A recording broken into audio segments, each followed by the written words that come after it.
Joining me now is the woman's lawyer, Samantha Lee. Thanks for joining us, Samantha. This seems extraordinary because we heard recently that the New South Wales government, and we hoped other state governments around the country, were going to drop these tens of thousands of fines that they'd issued to people under the COVID restrictions.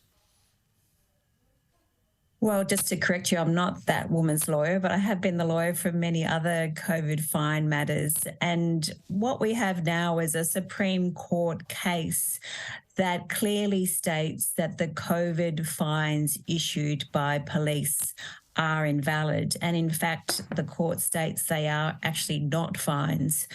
And so what we are calling on the government to do is the right thing, and that is to withdraw all COVID fines, including those that are before the court and including those that have been issued by Revenue New South Wales.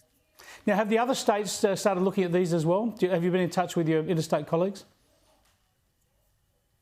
Look, I know Victoria has been looking at their fines and how they were issued, but each jurisdiction has its own Fines Act and obviously had their own public health orders.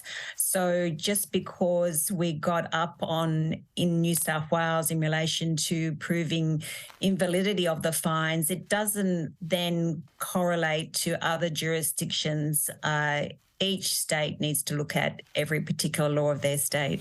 So how do I worry? This case, you tell the woman that we don't have a name, but and you're not acting for her. But tell us about this case. Apparently, there were 3 people fined. The other women she was speaking to on the street have had their fines withdrawn, but police, for some reason, are still pursuing her. And there seems such a ridiculous offence. What, they weren't social distancing at a cafe at some stage or some such?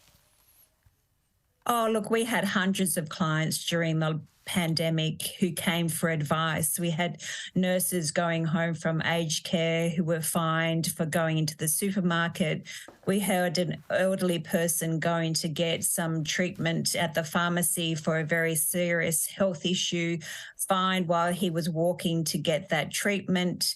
We had someone sitting in the car by themselves on their way home from shopping and was fined for sitting in the car.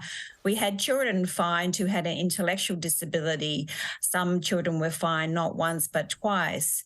So unfortunately, these fines, we believe, were not issued according to law. The law was changing rapidly. People were confused.